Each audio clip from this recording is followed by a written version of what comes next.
How we doing? Welcome back. We here for second episode, Dickhead Chronicles.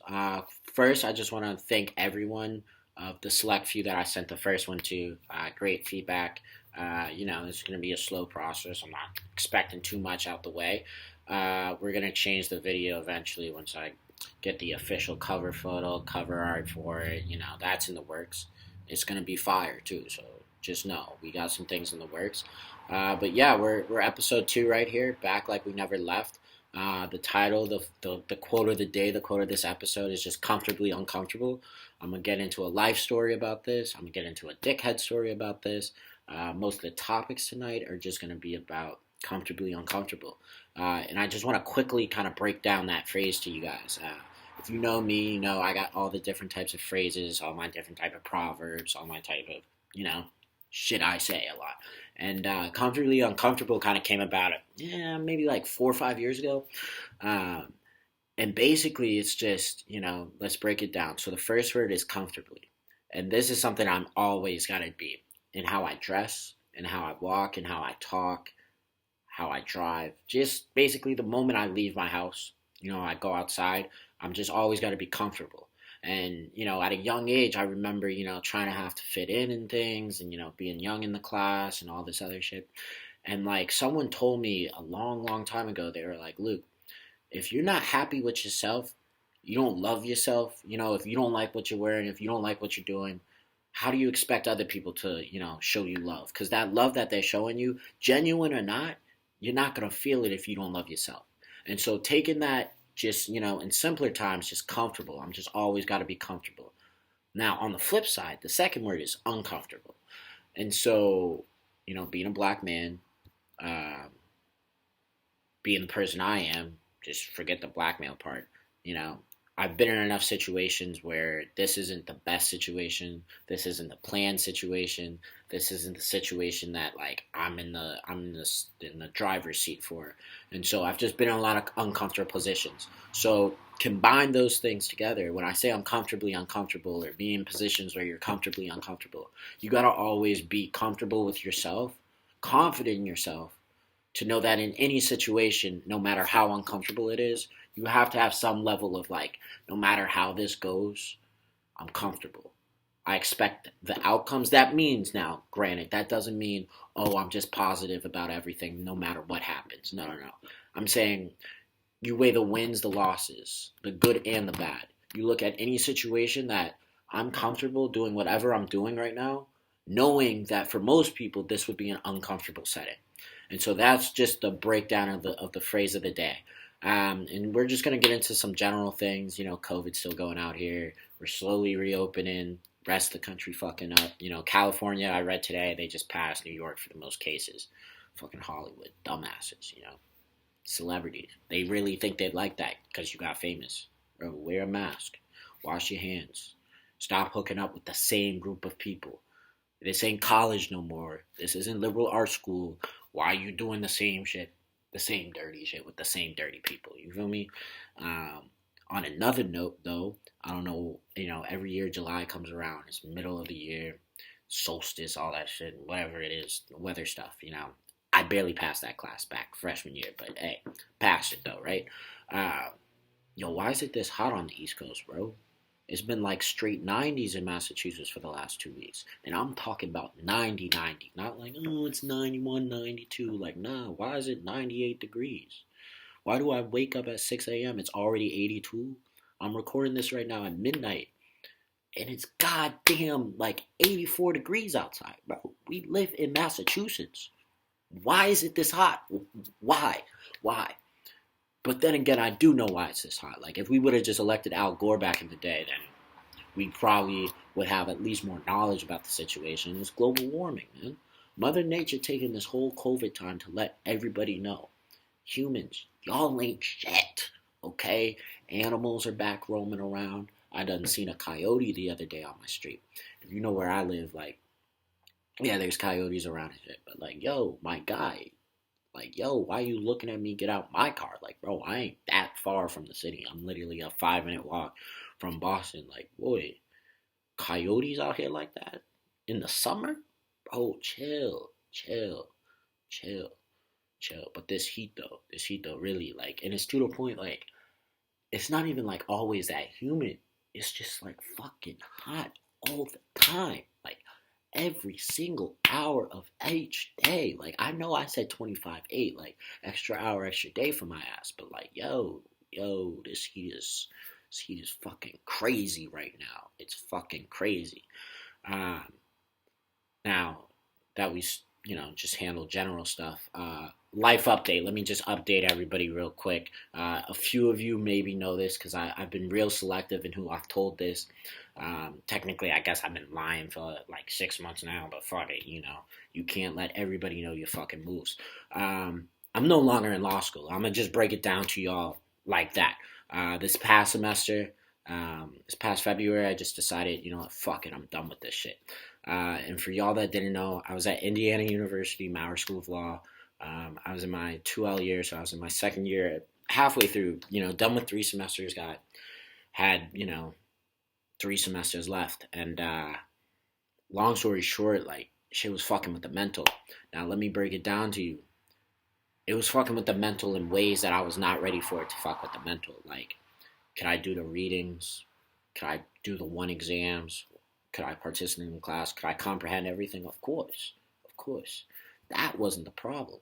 That actually became the problem. All the things that everybody hyped up about law school, oh, you got to think like this, oh, the pressure of it, oh, all these things. I've been doing that. I'm a pressure cooker type of person. Like, to break it down for y'all, when things are hard, that's where I flourish. When things are easy, my whole life, when shit's really easy, I either don't try or I don't give a fuck. Those go hand in hand. So like when things are easy, things are easy. And so when the traditional, challenges for a lot of people going to law school, no matter what their age were, I was able to deal with, um, I became bored. I became not interested. And I know a lot of people were like, oh, you got to make the challenge for yourself. You got to do all these things to find the interest and whatnot. But the last 4 years before this, college, I spent all of college. Let me tell everybody actually listening to this right now. All the people that I know from BART, right? We loved BART. BART was a great time. But I'm going to keep it 100 right now. I went there to not try. I came out of Nobles like, yo, you could go to a better school. You could go to a place harder. But shit, we just did 6 years of fucking slaving just trying to get a fucking B minus. Let's go somewhere where, like, shouldn't be that hard to get A's.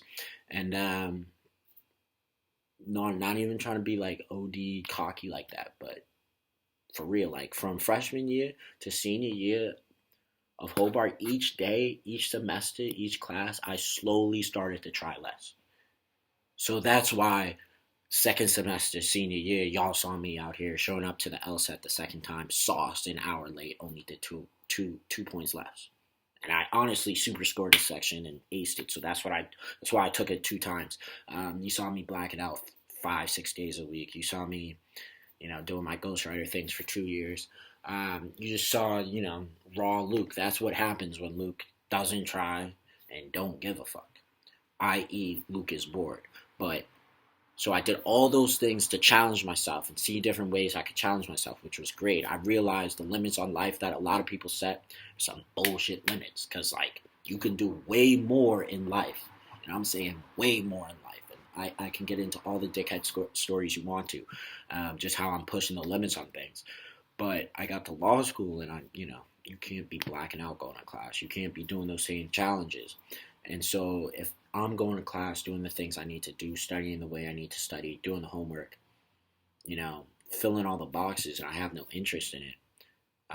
I'm not a person who just likes to fill the boxes. Listen, you could have 2 roads in life. You give me the road where, all you got to do is, check the boxes and you'll make $10 million and be valid for life. Or shit's going to be hard for you, Luke. You're not going to know. And you'll make fucking $1 million over the course of 10 years instead of 10 million every year. I'm going to choose the 1 million. You know why? Because like I said earlier, I work under pressure. I like doing the unknown. I do the whole pressure thing. I like when things are hard. When things are easy, when all you got to do is check boxes. This is just me personally talking right now. I'm not saying this about anybody else. That's why another saying is I don't advocate this lifestyle. I don't advocate the shit I do. If you want some pointers, though, if you really want to do this on your own, you make your own decision to do shit I do, I'll give you some fucking pointers. But I don't fucking advocate this lifestyle for a lot of different fucking reasons. And one of those reasons is just like the pressure aspect. Most people don't want to work when things are hard. Most people don't want to be the person called on. They might say they want to be, but trust me, they don't want to be. That's why that whole killer mentality, assassins mentality, it gets thrown around a lot, but only a few people really got it, right? So yeah, I lost the most simplest way to say it. I left law school because, I was just bored. And when I'm bored, I get miserable. I've only been truly bored in my life, like a handful of times. And I remember one of the most ones that sticks out the most to me was sixth grade. I left Montessori out of elementary school. I went to a local Pierce for a year. Sixth grade, I was great, food fights, goddamn, adolescence starting, like walked to school, knew half the class because, I play sports and stuff. Um, but like by the time we were in that third quarter, like, because we were on quarter system too. So by the time we were in the third quarter, like, March came around, whatnot, like MCAS time. MCAS. If you from the state and you ever went to public school, matter of fact, if you went to public school period, you know about state testing. That shit is too easy. But the reason why people do bad at it, why am I taking a reading comprehension test that got 10 sections, bro?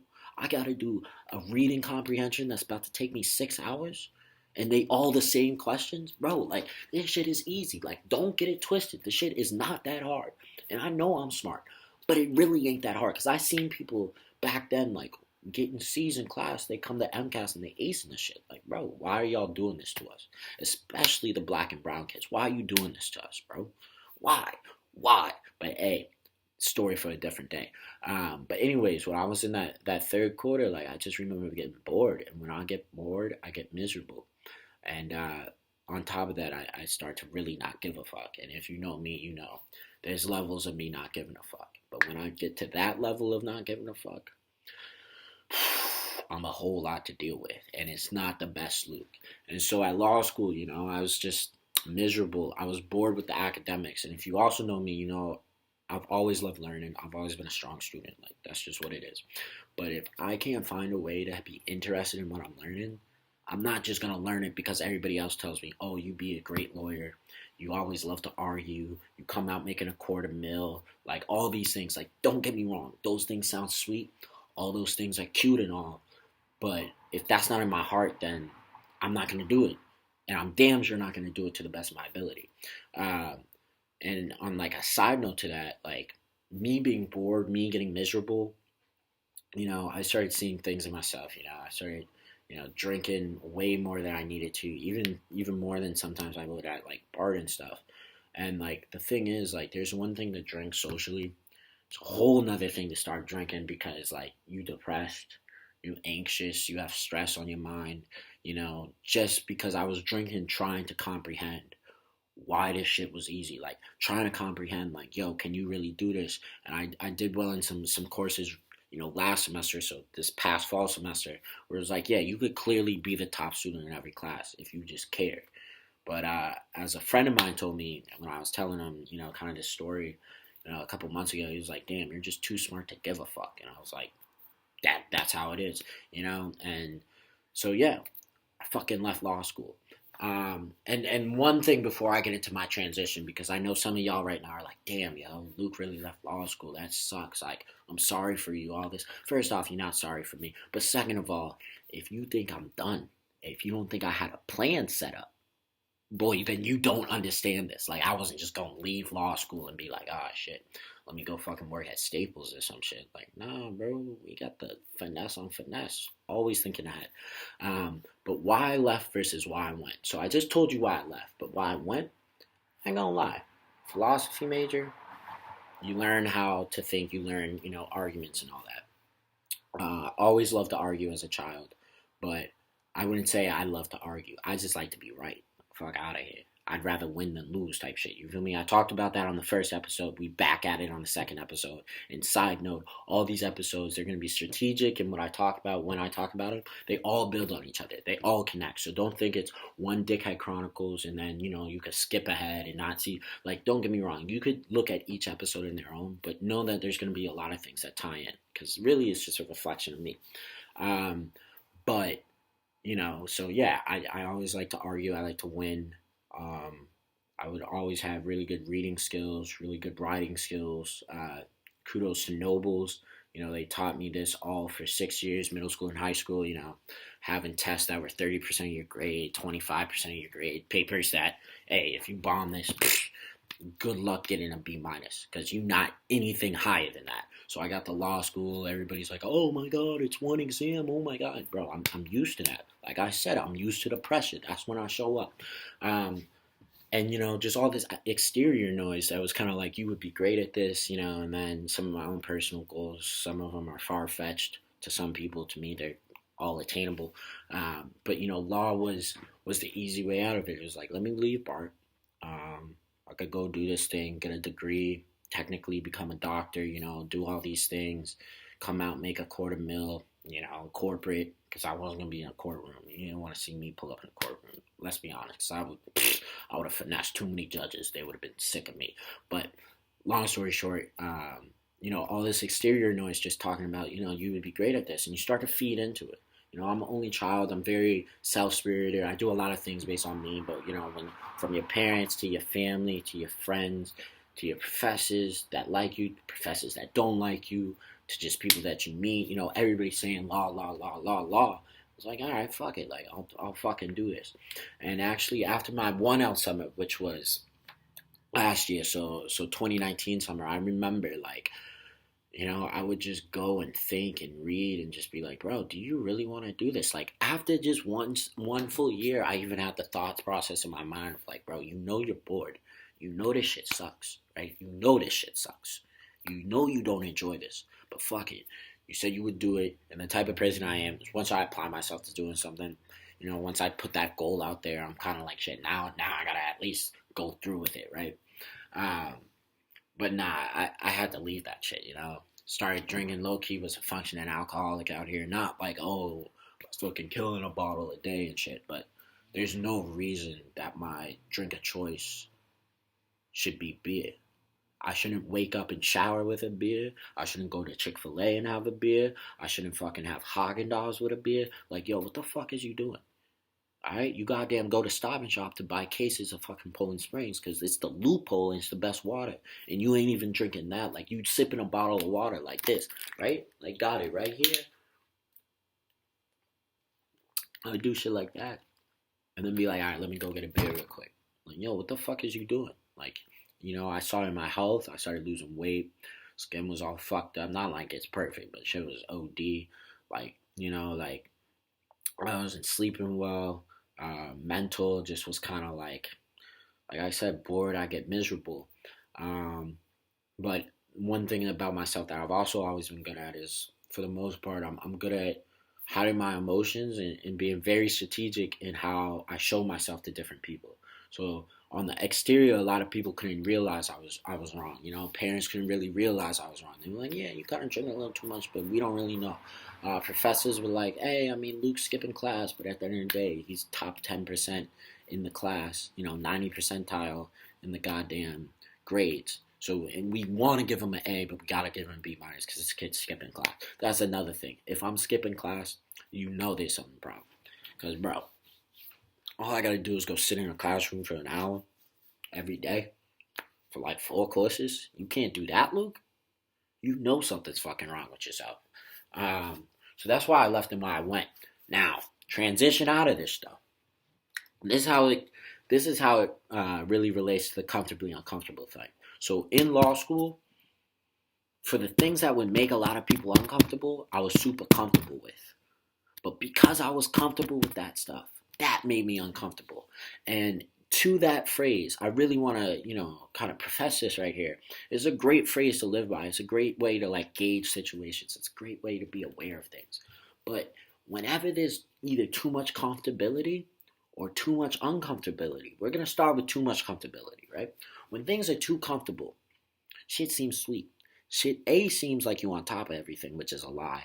And B, growth doesn't come. Let's look at muscles. Let's look at working out. All the people who work out know this, right? If you do repetitions of things that are easy over and over, you might build a little endurance. At first you're going to get stronger. But let's be honest. You're not going to build a lot of muscle because you know how muscle builds? Strain, tenuous. Things got to be hard, and over time it gets better. So when things are comfortable in life, what are you really building? What are you really growing at? What are you really fucking doing? Um, so transition period. Hey, so it's been great for me to leave actually during COVID because you know what that means. Nobody working. School's all online anyways and shit. I finessed myself into a master's program. Hey, if you know me, my mom's a professor at UMass Boston. Been had 10 years. She high key. Nah, she low key. She low key like that. Like really like that. Like I got stories. Um, but because networking and she's the person she is, I'm in this master's degree program for linguistics starting this fall. And some of you might be like, linguistics? Are you trying to teach? No, no, I'm not trying to teach. I've taught in the past though. But I mean, hey, I'll go get a degree online because all this bullshit they talking about COVID. Oh, we gonna have schools back, bro. If you can't get a bunch of first graders, second graders, and third graders to goddamn, I was one of these kids to goddamn fucking come in on time during recess and sleep on a fucking bullshit piece of goddamn plastic ass fucking rug shit for nap time. How the fuck you think you're gonna make those same 6-year olds, 7-year olds, 8-year olds wear a mask and social distance? Adults can't social distance. Why the fuck you think kids finna social distance? Are y'all stupid or dumb? Which one is it? Cause all that talk about schools, y'all about to play yourself. And for all the schools that open up, watch. It's gonna be sweet until one person gets a case. Then you're gonna shut everything down, and parents are gonna sue. Y'all don't want those problems, so don't go back to school. Just have online learning. And for the people who are going to be like, oh, but we're going to lose our education, y'all clearly don't know where we stand globally, right? We are not nearly as smart as we think we are compared to the rest of the globe. So if you're worried about, oh, well, we're going to lose our position, bro, we ain't high as is, my nigga. Come on, right? Um, so yeah, I'm in this linguistics program, UMass Boston. But the great thing about this finesse is because my mom's a professor there. Guess what? People who went to Nobles might know this, or people who went to prep school might know this if they know some people. I ain't gotta pay tuition. I'm already an in-state student, so that shit already low. But I ain't gotta pay tuition and fees. All I gotta do is buy some books, and it's online. So like, I don't even know how many books I really gotta buy, right? But it's a 30 credit, 10 course master's program. Like, yo, I'll go scoop that real quick up in linguistics. And this kind of adds over to like my overall, a lot of dreams I have, plans, whatever you want to call it. I always valued language. God damn it, I took Latin to the AP level. After failing it my 7th grade year, I took it 8th grade through senior year, took the AP. Somehow got a 4. I somehow got a 4. Somehow. Hardest test I've ever taken in my life, by the way. Hardest AP Latin. What the fuck? Right? Then I go to Hobart and I pick up a minor in it my junior year. Yo, that's 7 years. You don't take Latin past, the required 3-4 years for you to change the language requirement if you clearly don't see a value in it. And so using kind of that background, it's like, yeah, go in linguistics. But another thing that is about me is I've always valued language. And, kind of to just like the comfortably uncomfortable thing, like, can you manipulate language? In this society, there's 2 things that really matter in America. Money. If you know how money works, you ahead of the curve. And if you can manipulate, you know how you manipulate laws, you know how you finesse people, communication by means of language. You put those 2 things together, you should be able to do what the fuck you want to do. Now, I figured that out at a young age, right? I figured it out in adolescence. Maybe not the youngest of ages, but relative, right? Now I just got to get the degrees to support my knowledge. So then I can go on and do things in a professional and adult world. And people will be like, well, what justifies that? Oh, here's this linguistics degree. Also, in the working, I always wanted an MBA, but I'm going to go catch a quick, master in finance or some shit, accounting, real quick, after I do the linguistics, all for free, all online. Yeah, so that's the plan right there. I also have a couple opportunities to get into finance, working this fall, which would be great. And by the way, this is also would be a full-time grad student online, which means I don't have to pay my loans right now. And part of the program is you gotta do field experience, which means do I want to write another thesis, which I did senior year of Hobart.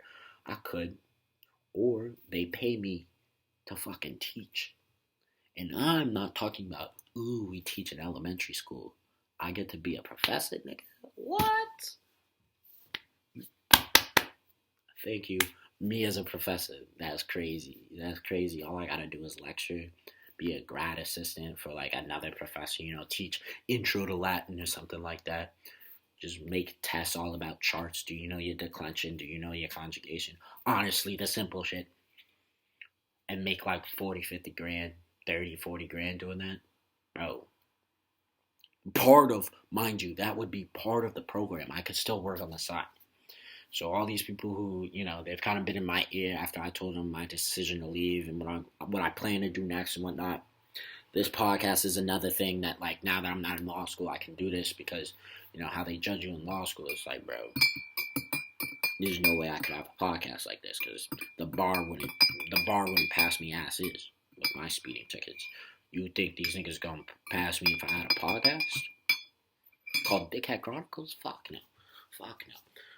So yeah, life update. Now all y'all fucking know. All y'all know.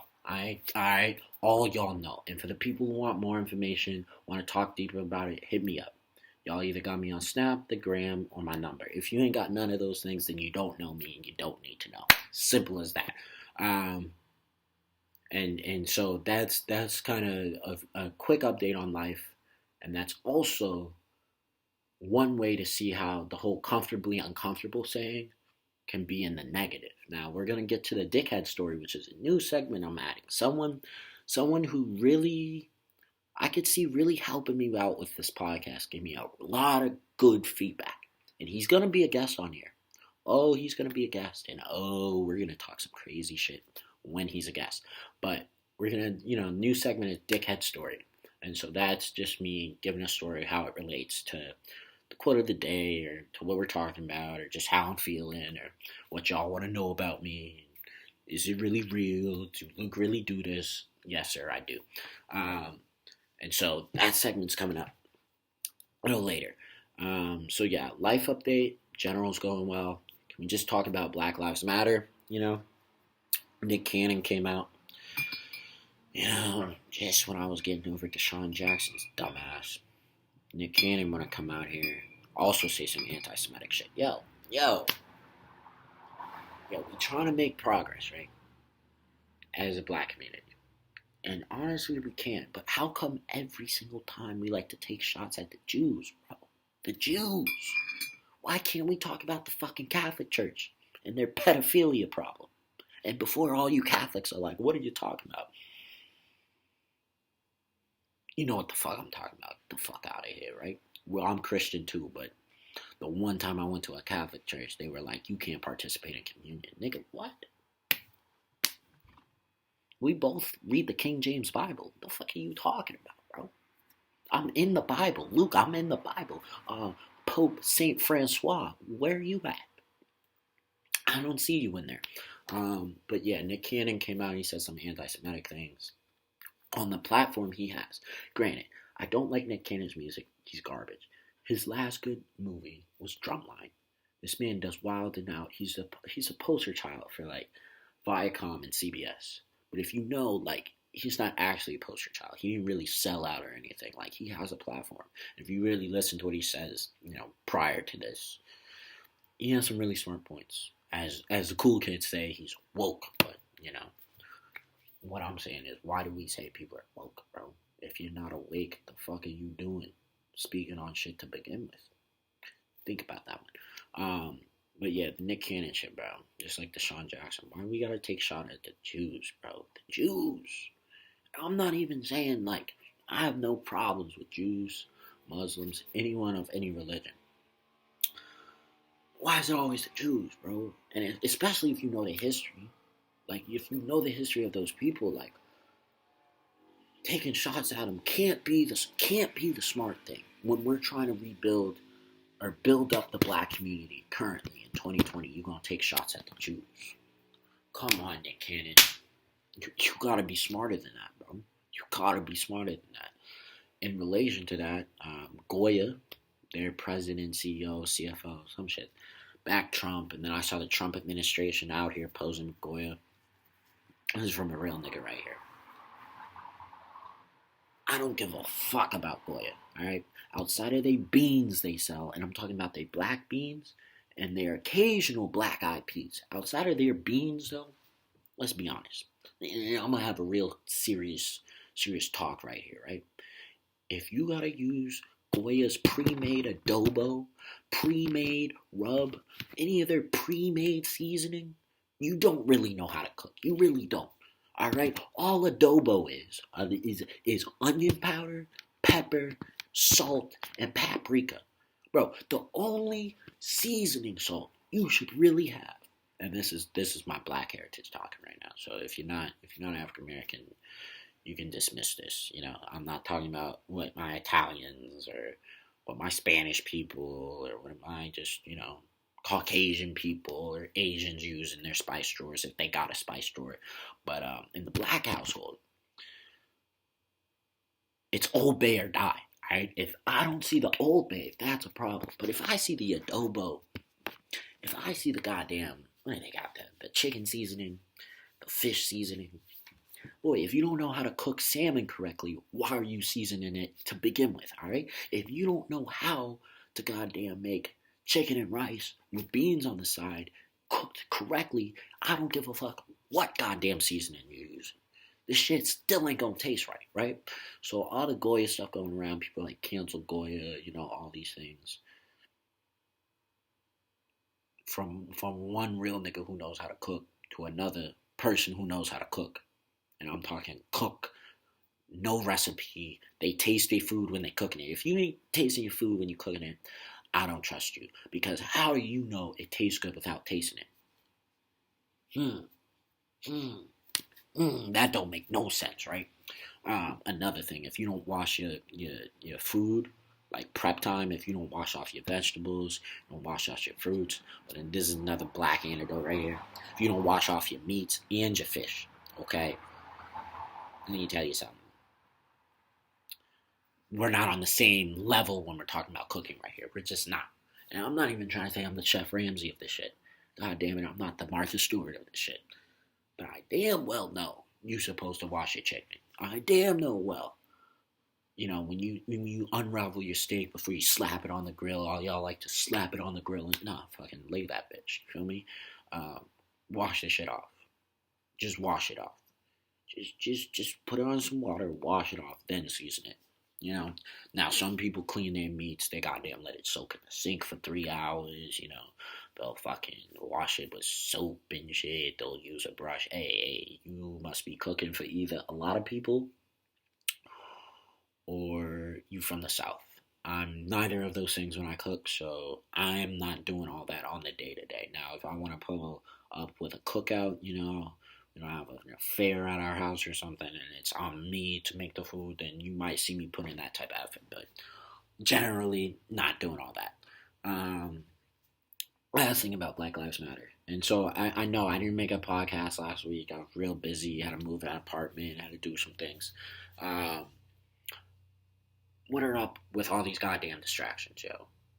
We talking about Black Lives Matter on jerseys and the NBA and the MLB, all these things. That's cool. All right, whatever. We changing street names. All right, cool, whatever. We getting rid of monuments. All right, cool. Texas don't want to call it master bedrooms no more. Cool. We changing all these symbols. Don't get me wrong, that's great. But what the fuck does that help with fixing the police? What the fuck does that change with goddamn education inequality, healthcare inequality, infrastructure inequality, goddamn fucking occupation? What does that change? Because the systemic racism, nobody give a fuck about the Columbus Monument. That's not going to stop me from getting pulled over 3 times in one day. That didn't happen recently to me, but it's happened. Like, that's not going to help people of my skin color from getting shot just because their tail lights out.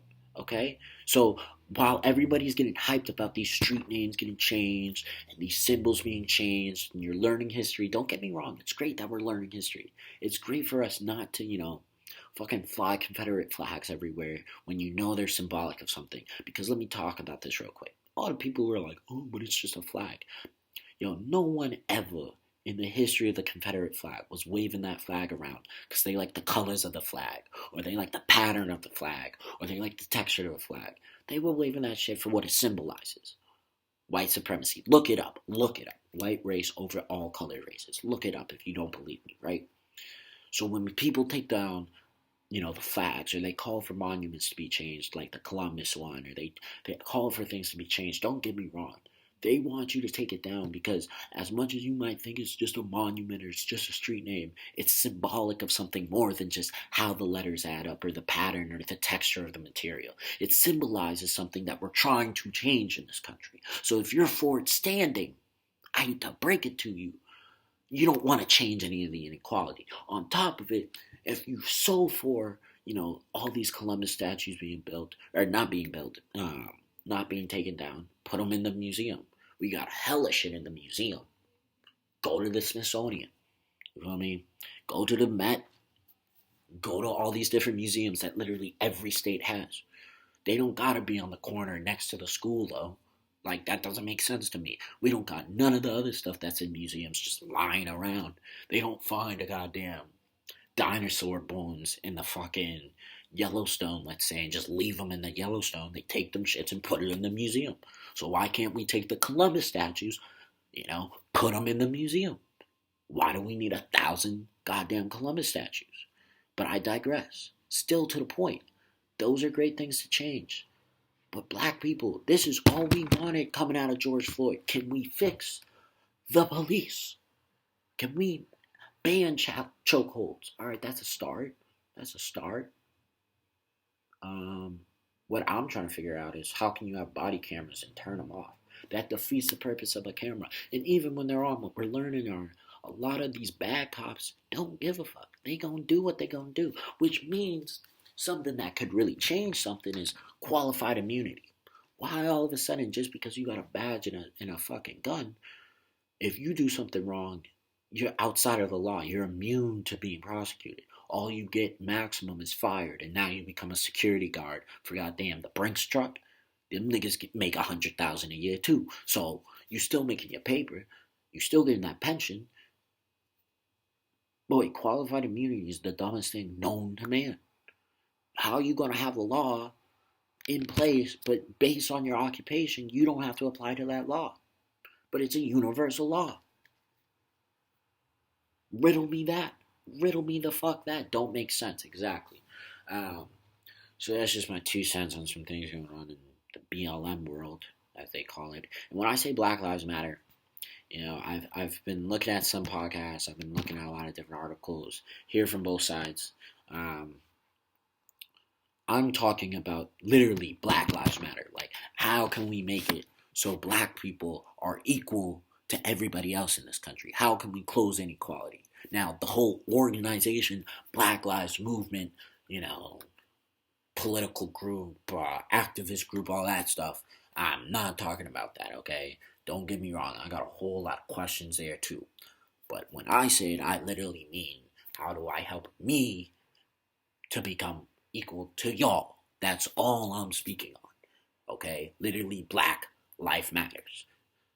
And for the dumbasses who say all life matters, I touched on this on the first episode.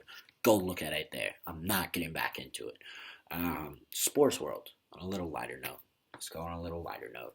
NBA Orlando. Sports is back. Basketball was on today. Now, this is my question about NBA Orlando. Now they got all the teams down there, they got all the players down there. They're having a great time. I said it last episode, that shit gonna be AAU again, but adult wise. How much basketball are we playing versus how much male retreat is this? Because I'm seeing videos of JJ Redick and Jordan Clarkson having goddamn competitions about shotgun and beers. First off, where'd y'all get all these beers to fucking shotgun? And another thing, someone's gonna be a savage and cop the keg. Might be my Celtics, but some team's gonna be like, that's cute, but we got ourselves a keg. Fuck with us now. You feel me? Um, they're out here playing golf. They're out here, playing volleyball. I get it. They gotta live there. There's all these activities, but like, aren't y'all professionals? Y'all ain't with me shooting in the gym. Did you not? Like, bro, y'all literally shoot in the gym. Why are you out here playing golf? And I'm not talking about lightly playing golf. They playing golf. JaVale McGee over here at the water slides and stuff. Bro, shouldn't you be in the ice tub? Like, all I want to know is, and this is strictly the NBA, how much of this, and you all still making your millions, how much of this is really for us to be competitive and play basketball, or is it for us to be like, okay, we finished the season, we played some basketball, but we also had a male retreat. Females or no females, y'all living their best life out there. And there's going to get females in there. Somehow, some way, people going to get their fucking side pieces and their fifth options in there. But that's on that. Next thing, MLB's coming back. Fuck the Astros. I saw that they got hit today. Altuve, Bregman, hit them. Y'all cheated. I'm not saying nobody else cheats. This is from a kid from Boston. But y'all cheated. And if you thought people weren't going to be pissed, we going to be pissed about 5'8" Altuve going yard every time he played away. How? How you going yard that small every at bat? Don't make sense. It don't make sense. Mookie signed an extension with the Dodgers. That sucks. But no, my Sox, they're here. They're here. Where there's a will, there's a way. So all the people saying, y'all ain't gonna do shit this year. Hey. All I'm saying is all sports for this 2020-2021 season, nobody knows because of COVID. So, like, don't get me wrong. You win a chip this year, I'm not going to put an asterisk next to it. Like, that's a real championship. You won a championship. But we all know you didn't play a whole season. It wasn't the normal rules. You feel me? It was like a championship, but under special goddamn context. What else? Oh, college football. Do I think it's gonna happen? No, and the only way it does is SEC and Big Ten, because all them schools, Indiana's one of them schools. They really get a lot of money from their sports teams, especially their football teams. No matter how good or how bad they are, like Bama, Saban make like what, 10 million a year? Hold on, let me actually look that shit up real quick. Nick Saban makes something crazy real quick. He makes something absolutely wild, right? This man, Nick Saban, makes $7.5 million a year before incentives. What? He made $11 million in 2017. Like, how you paying this man? Alabama, you're not paying it based on alumni dues. You're not paying it having, I think they 40,000 undergrads or something like that at least. You're not doing it doing those things. So, do I think they have college football? Do I think they should have it? No. They shouldn't have it. If you're not going to have class, all right, start paying these players. I said it last episode, I'll say it again. Pay these players, because you're about to have these kids who, granted, they're at Alabama to play football, come in just to play football in COVID, but they can't go to class. They can't study. They can't do all those things. Bro, start paying these kids, because they're only going to college not to get an education. Now it's blatant that they're not getting an education, all right? Just no way, no how. So I don't think there should be college football. Do I think there should be the NFL? Yeah, because that's your job. If you're able to have a job right now, and we deem sports essential in this country, which, I mean, I'm a sports fan. I love sports, but if sports are essential, then You know some shit's real fucked up in this country. But hey, I'm not surprised. I'm not fucking surprised. Um, but NFL, do I think there should be a season? Yeah. Once again, back to that asterisk point. How much of a season are we talking about, though? Because I don't know how you keep it safe when it's a contact sport, the most contact sport. I just don't know. People sharing Gatorade bottles in football, you know, you in a locker room with 50 other men. Y'all take the showers in the same shower. And I'm saying the same group shower. They don't have little individual rooms and locker rooms and shit for y'all to take showers. You know, you're asking for a lot. On top of it, unlike the NBA, there's no bubble. There's nowhere, maybe there's a place in Texas, but there's nowhere where you can fit 32 football teams. So they practice at the same place and they play at the same place, which means travel. Now, my Patriots, Kraft got us, we got our own plane. Foxborough, I probably guess we got some of the best doctors, you know, in the country as a state. So, you know, our team going to be up there in health as is. But, you know, we were supposed to play fucking 3 games back to back to back, including the bye week in California, and they the highest in, you know, cases. Does that mean that becomes home games for us? Because I don't want to see us fly out to California, stay at UCLA for 3 weeks, and come all back with fucking COVID because Cali people don't know how to fucking wear masks. Like, how are you gonna do that, Goodell? How? How? But if you pull this shit off successfully, Goodell, don't get it twisted. I'll give you a whole lot more respect that I don't have for you right now for a lot of, you know, Patriots reasons and other things with Patriots reasons.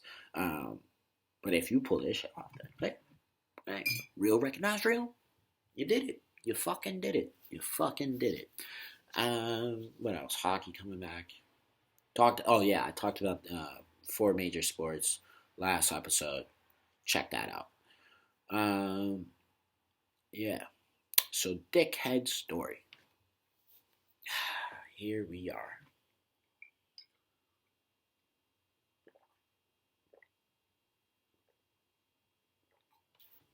Here we fucking are. So, comfortably uncomfortable. I told you how I left law school. That was kind of like the saddest aspect of thinking about that phrase. Now we gotta talk about the dickheadness of it. So, you know, what was my go-to way to show that I'm comfortably uncomfortable? If you know me, you know this is a fact. I wear sweatpants. Not only do I wear sweatpants, I tuck them into my Nike Elite socks. Yes, that's right. You heard it here first. I first started wearing Elites in 8th grade. Put my first pair on in 8th grade. Haven't looked back.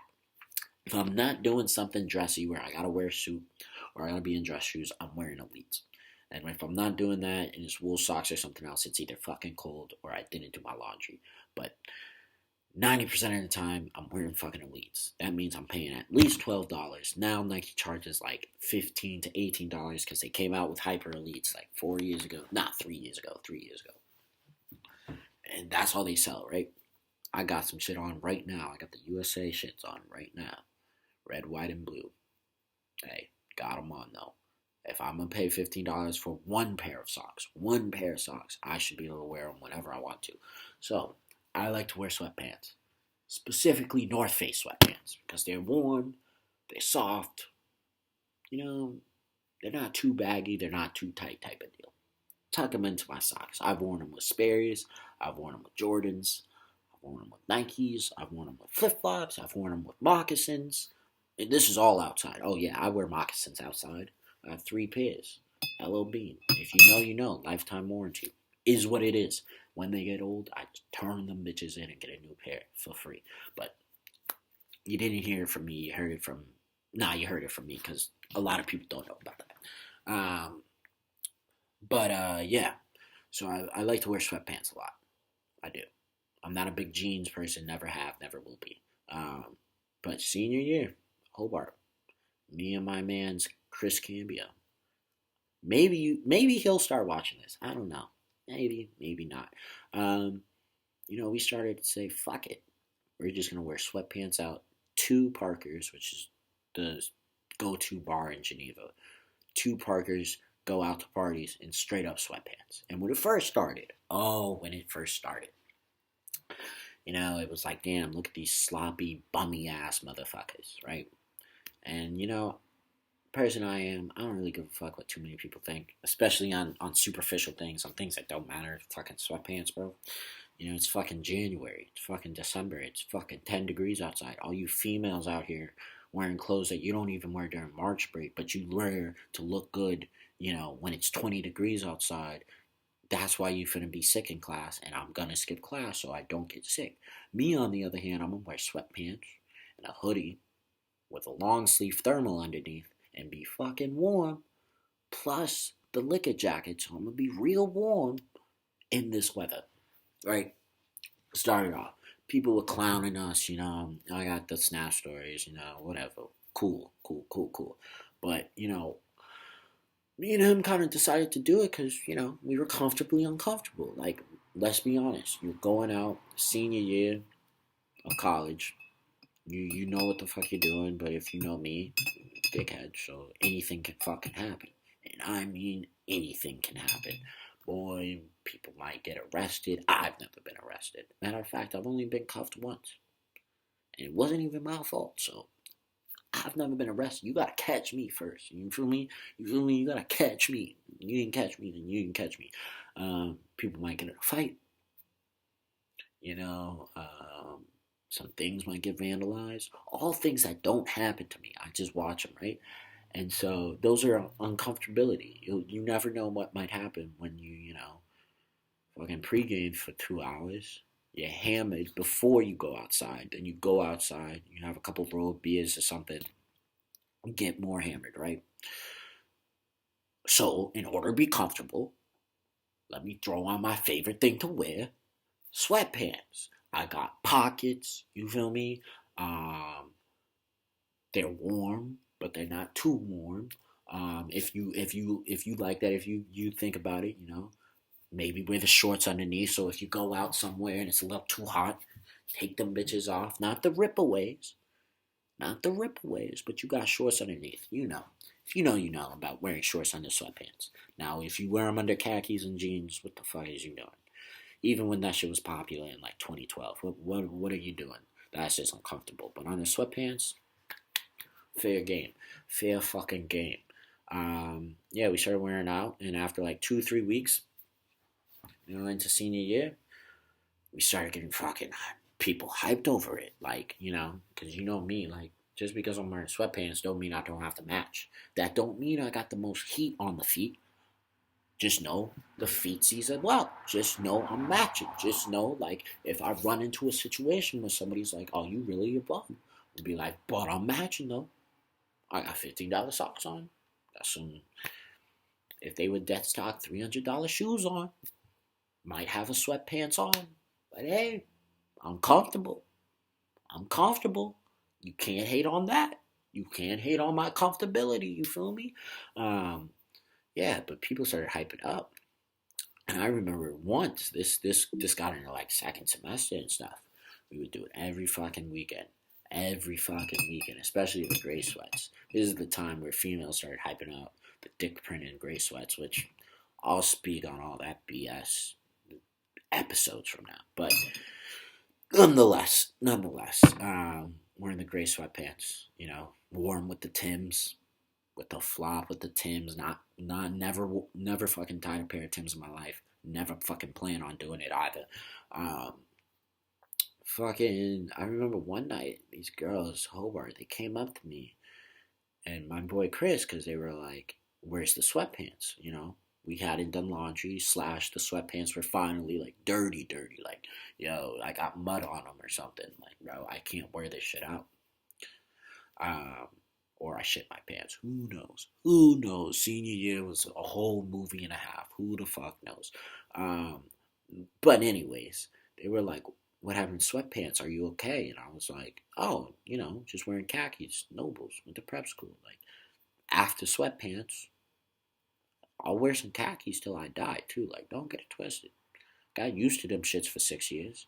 I went to church every Sunday of my life, so I've been wearing dress pants or khakis too every single week of my life from age 4 to age like 19. I still go to church now, but not nearly on the discipline I used to be on. And You got black parents. You know how it goes. You go to black church too. You know exactly how that shit goes. Sunday school, all that shit. But they were like, "Yeah, are you okay?" And I was like, "The fuck you mean okay?" They were like, "You're not in your normal getup. Like, is everything okay? Did someone die? Are you fucking dead ass?" Yo, that shit was fucking hilarious to me. Like these females. I'm trying not to say bitch anymore. So these females really related us wearing sweatpants with our entire mood and everything. They were like, "Oh, are you gonna not be able to do your wild Dickhead Chronicle stuff?" Like, nah, bitch. Sorry, yeah, there it goes. Nah, bitch. I definitely am.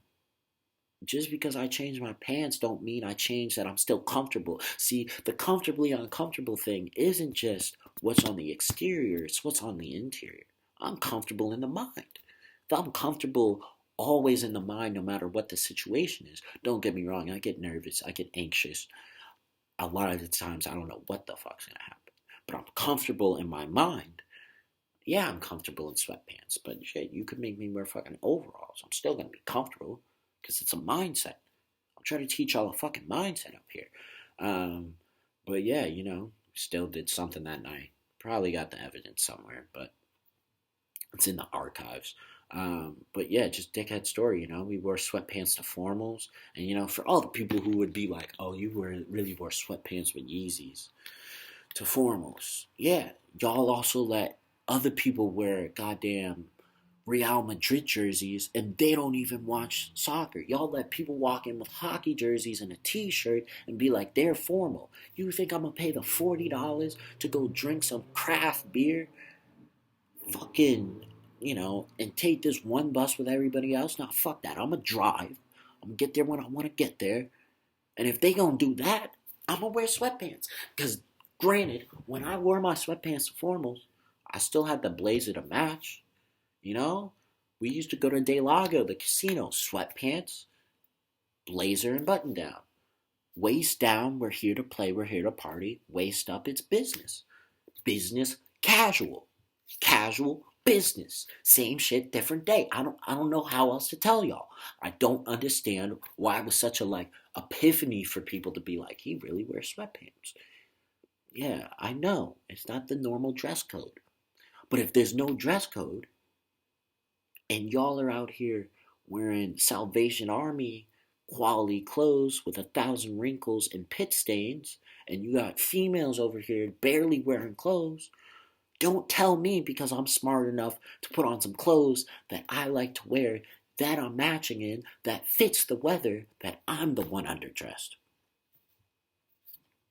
So the middle of January in upstate New York, middle of February, I'm underdressed because I'm in a hoodie, a thermal, and a goddamn sweatpants with some Timbs. Okay. Okay, that just sounds like a whole lot of hate. But hey, you didn't hear it from me, you heard it from somebody else. Just think about it. Just think about it. Some of y'all were really dumb for that. Some of y'all probably still really dumb. There's gonna be future people who are really dumb who are gonna see me wearing sweatpants. And don't get it twisted. I'm 23. I still wear sweatpants now. I'll wear them out to the bank. I'll wear them to the bar. Oh, another side story actually. So not only did I wear them during college, oh, I've worn them here at home. Matter of fact, I've been in the club with sweatpants on. Sweatpants, Timbs, and Elites. Storyville. For people from Boston, I've been in Storyville with sweatpants on a Friday night at my man's table, just chilling. Did I pay for the table? No. Did I pay the cover? Yes. So I threw him, well, I don't know, it was $20. And people want to know, oh, do you know someone all this? Nah, bro, I head nodded, dude, and strolled the hell in there. For whatever reason, mans let me in with sweatpants and Timbs. Don't hate the player, hate the game. It's not my fault that I figured out that day. Shit, I'm a finesse. And if they didn't let me in, I couldn't be mad because they would have been like, we're upholding to the rules of the dress code. See, that's where the dickheadness comes in. Y'all let me get away with a lot of shit I shouldn't get away with. But part of that, I believe, is being comfortable in the mind about what's comfortable, about what's uncomfortable on the exterior. So if I'm comfortable that, hey, if I wear these sweatpants with a button down, but I'm not tucking a button down, that's how you get caught, you know? And some Yeezys, I'm confident I'm gonna get in. I'm comfortable knowing that I couldn't get in because I shouldn't get in, but I'm also comfortable if I do get in. It's a flip of the coin. Maybe I'll get in. You feel me? But yeah, that's the pardon me. That's the dickhead story segment for the day. So just wearing fucking sweatpants, being fucking comfortably uncomfortable. Everybody else hating, but you know they hating because A, they didn't think about it, and B, they sick to their stomach that they in something that's super expensive, designer brand, all this, but they ain't as comfortable as me. On top of it, I'm matching. Don't hate the player, hate the game. It just so happens that this game I don't like to lose, so I'm a fucking win. So yeah, there's that segment on Dickhead Story. Uh, Last but not least, we're gonna talk about music. Um, Song of the week has been this song called "Dope Boy Magic." It's featuring Trey Songz and A Boogie by Shy Glizzy. It came out in 2017. It's a good song. This is just a really good vibe. Um, it's really I use it to uplift myself. Since I knew I had to update y'all on the life story, I was like, let me make sure I'm listening to something that's gonna have me thinking the right way, with the right positivity, with the right fucking energy to, spill the tea, as they call it to everyone.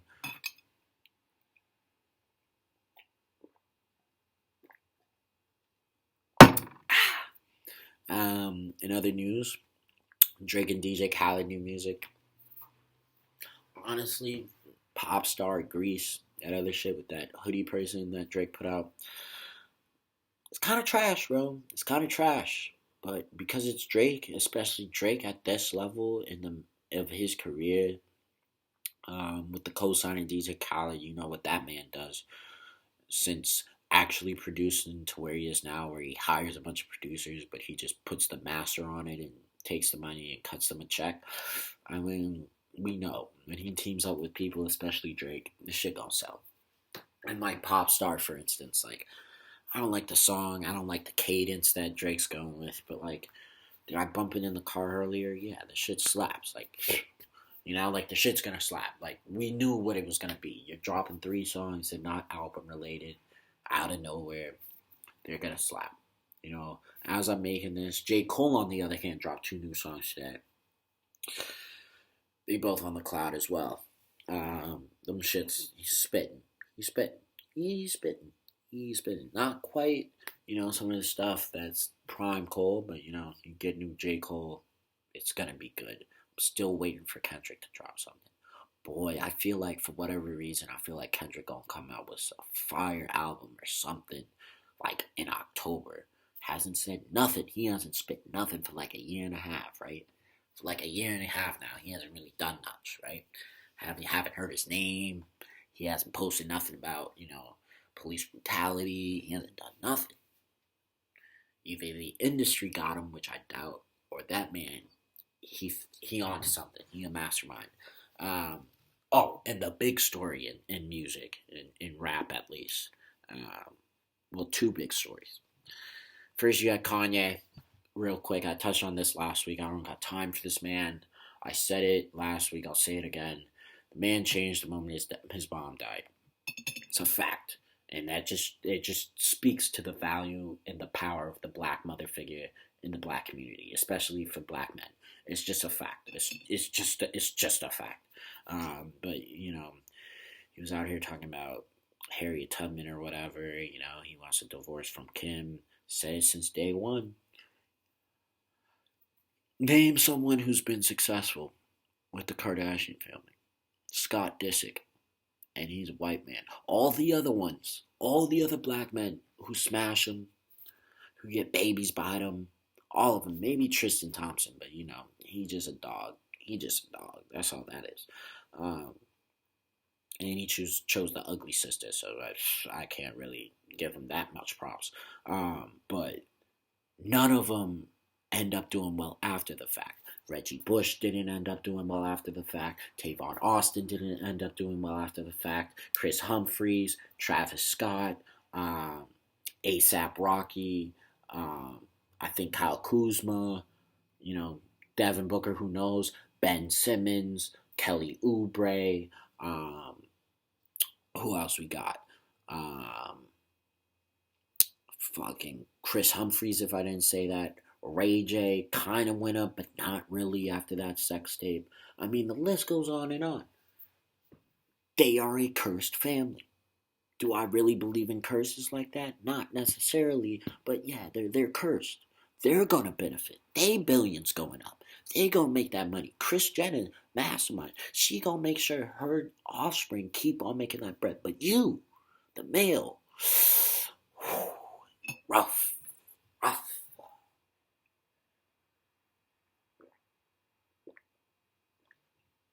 And even on the reverse side, Black China, you know, made Rod go through it all. If you talk about Black China and Rob Kardashian right now, more people are on Rob's side than her side. Her shit went down. I'm not saying she was that high to begin with, but her shit went down. God damn it. Her shit went down. Stop fucking with this family, bro. There's no reason to be fucking with them and expect your career to go up afterwards. There's just no reason. Because I have yet to see evidence. I have yet to see it. I'm yet to see it. But the other big news. Oh my lord. Oh my lord. Tory Lanez, man. Shot Meg the Stallion. Allegedly. Allegedly. I don't really care to read up on all of it. All I'm saying is this. Tory Lanez, first you got fake hair. Then you came out with Quarantine Radio, which was fire. But granted, you stole the idea from Lil Boozy. Boozy Badass was doing it first.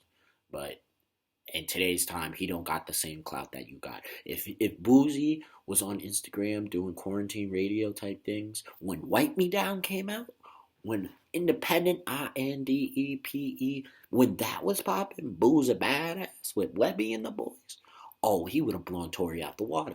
But you know, it's 2020, not 2006, so times have changed. But yeah, Tory Lanez, man, got arrested, fired a gun, you know, apparently shot Meg the Stallion in the foot, all these things coming from Kylie Jenner's house. And once again, don't fuck with that family. All these things. I don't really have much to say about it. You know, just figured I just talk about it. But side piece from that is just the violence in rap these days. It's just like I was talking about this with my mom actually, just from like not necessarily this story, but similar. It's just like, yo, social media really got a lot of y'all fucked up. Because y'all are able to be someone through your lyrics, you're able to be someone through your posts, you're able to be someone through your likes, through your friends, through your following. But in real life, y'all ain't shit. Yo, Tory Lanez, 5'3", 5'4" ass, got a gun. Boy, you know for a fact you ain't never shot guns in your life, bro. In Toronto, matter of fact, in Toronto, bro. No. You lost your hairline like 10 years ago type shit. You remixed everybody else's song, but to clear the masters, to clear the samples, you put them on the song. We all heard your album. We've all heard Chicks Tape 1 through 4 or 5. They're good. But you know the originals are way better than the shit that you make. But hey, you didn't hear it from me. Once again, you heard it from somebody else. But yo, Tory Lanez, I don't know, maybe it was this recent album, maybe it was you owning your masters, getting out the label, but like, bro, you were never a street person. And I'm not a street nigga either, but I got friends. I know people who really, you know, they really keep that thing on them. Keep a shooter to the left of me at all times type deal. You know, they do that. But the ones who really do that don't gotta post on the gram about them doing that because they would know that's them snitching on themselves. And I'm not just talking about Tory right here. I'm talking about anyone and everyone. Like, bro, a lot of people are using social media, which can be a good thing, but it just gets more and more apparent to me every fucking day. A lot of y'all are not fucking like that. That's why I don't post a lot. You want to know why I don't post a lot? Because A, if I post the things that I really do, it's not that, oh, I do a lot of illegal things or something, but a lot of it is just like, you know, if you're there, you're there. It'd be different if I have to record it or I have to be like, let's take a take two of it. It's not authentic anymore. Y'all don't do authentic, original things. If you gotta take 10 pictures near the beach just to Photoshop them, bro, just put the green screen stuff up and Photoshop them. Why are you out here going to the beach if you're not going to take a real... Matter of fact, why are you going to the beach to take photos in the first place? Go to the beach to go to the beach. What the hell? Like, it doesn't make sense to me. Like, and that's not just females, it's men too. And I'm not saying the people who are models. But the fact that there's Instagram models lets you know this is a problem, right? So long story short, I'm just saying, stop faking it. Because all real people, all real ones, no matter what it is, are going to fucking notice. They're going to notice. We're going to be like, yo, you're doing all that on the gram. You're doing all that on the snap. You got all these followers. But when I see you in real life, you're not the same boss. You all of a sudden nervous in every situation. What happened to you being, oh, ain't nobody gonna step on me? What happened to that? Goes back to the saying, comfortably uncomfortable. People get real comfortable on Instagram, on social media, because there's no threat of being uncomfortable. It's easy to be comfortable there because you're supposed to be comfortable. But in real life, when things are uncomfortable, they don't know how to be comfortable in it. Think about it. Think about it. Just giving out free wisdom. Um, so yeah, and then the sleeper song of the week, song I've been bumping ever since it came out. It's called Again by WAV. It's on the cloud. If y'all want it, hit my line. I use the cloud. I'll send you the link. It's a great song. Maybe I'll pin it to the video, whatever. He speaks on a lot of things as well. It's a great mood changer. It's great uplifting kind of song and whatnot. So yeah, this is episode 2. And last but not least, forgot to say this. We're gonna add another section to the podcast. Now, I haven't figured out how to really work it in to, how it's kind of structured right now. And I probably won't start really doing this until we have the official cover art. And when I probably do my first guest, because it's kind of like a conversation thing. It can't just be me talking about it. But we're going to do loaded questions. Maybe it will really be part of this whole postcast thing I want to do. That's what it is. We'll do loaded questions, after this episode, after this hour-long episode. I'll put out another one, kind of like a snippet behind the scenes type of deal, like much more vulgar. You guys should love it. It's going to be a fun time. That's going to be a whole make new Dickhead memories, new chronicles, new things to add to the archive. It'll be in loaded questions. But hey, episode 2, comfortably uncomfortable. You guys know the saying, the few, the proud, the motherfucking Marines niggas. You feel me? Motherfucking dickheads. 25-8, extra hour, extra day for my ass. Don't hate the player, hate the game. But hey, at the end of the day, you gotta know when to quit. And we don't talk about it enough in society. We talk about quitting's bad, and don't get me wrong, you shouldn't quit. But you shouldn't quit when things are hard. You quit when things suck. And law school sucked. I got the fuck out of it. Linguistics finna be hard, but am I gonna quit? Fuck no. You heard it here first. I'll catch y'all the next time I catch y'all. Dickhead hours.